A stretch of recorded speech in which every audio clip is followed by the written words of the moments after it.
السلام عليكم ورحمة الله وبركاته. سو دواada asxaabta halkani waa channelkeeni Infinite Technology. asxaabta maanta waxaynu bilaabi doonaa cashar cusub kaas oo ku saabsan Excel ama waxaynu bilaabi doonaa koorso cusub oo magaceeda la dhaho Excelka iyo barashadiisa. Excelka haddii aynu isir dul taagno Excelku waxa weeyaan waa program loo adeegsado xisaabaadka ama formulooyinka in lagu xisaabiyo sidoo kalena loo adeegsado in lagu analyze gareeyo xisaabaadka iyo waxyaalaha soo xisaabsatay oo dhan lagu analyze gareeyo. haddaba koorsadan intaynu wadno insha Allah tacaala ugu horeyn waxaynu qaadan doonaa 3 cashar oo ugu horeysa 3 cashar oo aynu ku fahmayno sida loo adeegsado sheetkan aynu isticmaalayno marka aynu Excelka joogno. waxaynu u bixiyanaa waraaqda aynu ku shaqeeyno sheet ayaa la dhahaa. sidoo kale koorsooyinkii hore aynu channelkan ku soo qaadanay sida PowerPoint oo koorsadan ka horeeyay waxaynu waraaqda ku soo qaadanay in magac bixinteeda la dhaho slides. kii ka sii horeeyay ee Word la dhihi jirayna waxaynu magac bixintiisa ku soo qaadanay in la dhaho document. haddaba maanta magac bixinta Excelku waxa weeyaan waraaqdiisa waa sheet weeyaan. marka casharka koobaad waxaynu ku baran doonaa sheetka iyo waxyaalaha soo hoos gala.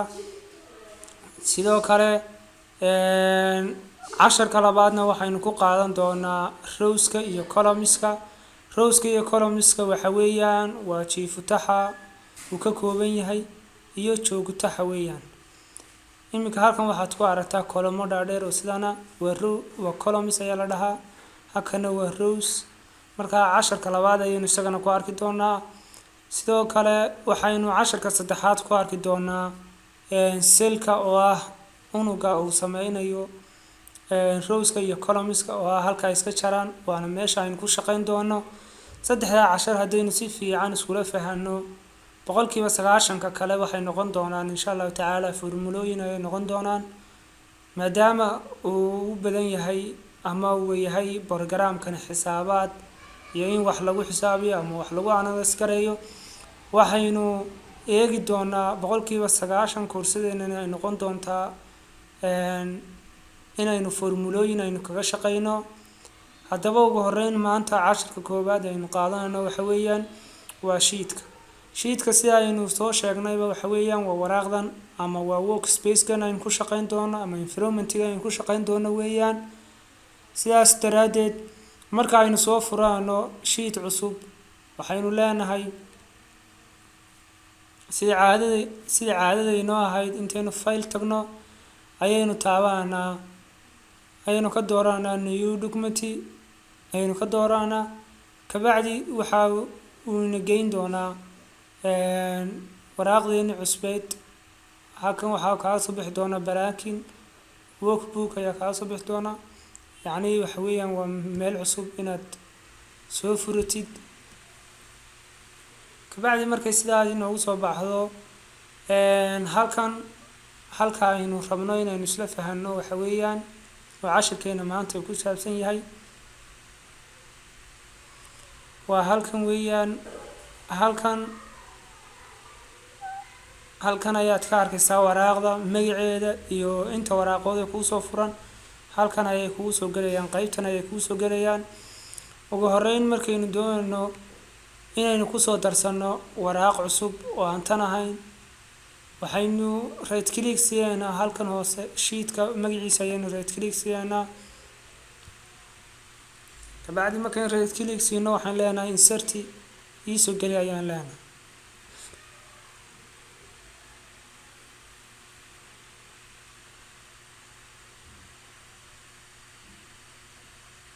kabacdi waxay ka soo dooranaysaa Excelka ayaa ka sii dooranaysaa okay na waa leedahay.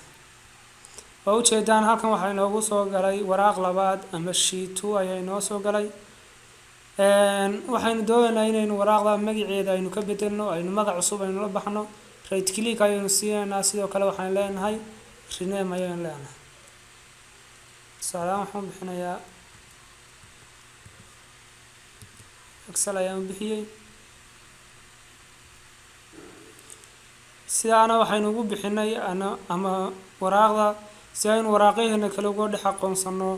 waxaynu u bixinay magac cusub ayaynu u bixinay waxaynu kaloo isla arki doonaa sidee ayaad iskaga saari doontaa tusaale ahaan waxaan rabaa inaan sheetkan iska saaro sheetkan kale inaan iska saaro ayaan rabaa right click ayaan siinayaa sidoo kale waxaan ka dooranayaa delete ayaan ka dooranayaa waa ujeedaan sidaa yar ayaa u saari kartaa sidoo kale waxaan rabnaa inaynu sameyno aan soo furto mid kale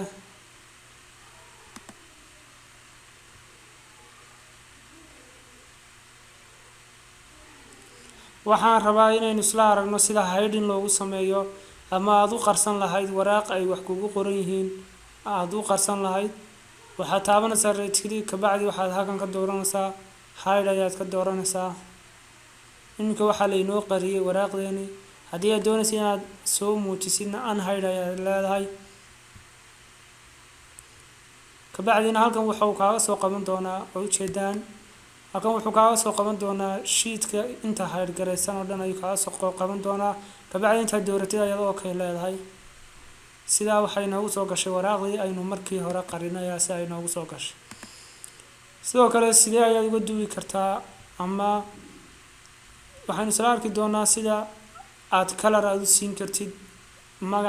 magac baynu u bixinay iminkana waxaan rabnaa inaynu color siino right click ayaad siinaysaa kabacdi tab color ayaad taabanaysaa halkana waxaad uga jeedaa color-aantii dhammaantood ayaa halkan uga jeedaa waraaqihii kale magacyadoodu uu ka duwan yahay kan color cas ayaa ii saaran sidaas ayaanan ku garan karaa inay muhiimad leeyahay kaas haddaba qodobka ugu dambeeya aynu kusoo gabagabayn doono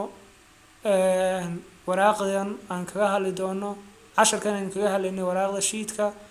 waxaa weeyaan inaynu protect ku sameyno ama aynu password ku xidhanno ugu horeyn haddii aan iminka aan israahdo silkaa wax ku qor waa ujeedaan halkaa waxbaan ku qoray laakiin haddii aan protect aan ku sameeyo waxba kuma qormaya sababtoo ah protect ayaan ku sameeyay right click ayaan siinayaa kabacdi halkan waxaan ka dooranayaa protect sheet kabacdi halkan waxaan gelinayaa passwordka ayaan gelinayaa aan la rabo haddana mar labaad ayaan gelinayaa kabacdi sidaa waxaa laynoogu protect gareeyay ama laynoogu xidhay waraaqdeeni iminka waraaqdeeni ayaa ii dooran haddaan israado sil ka mida wax ku qor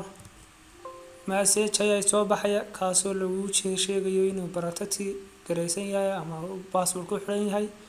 markaan doonayo inaan kasoo furto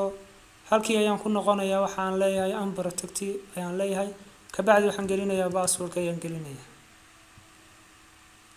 kabacdi waa ujeedaan iminka waxbaan ku qori karaa waraaqdeydii asxaabta halkaa waxaynu kusoo gabagabeynaa casharka koobaad aynu kaga hadalnay sheetka insha allahu tacaala wassalaamu calaykum waraxmatullahi wabarakatu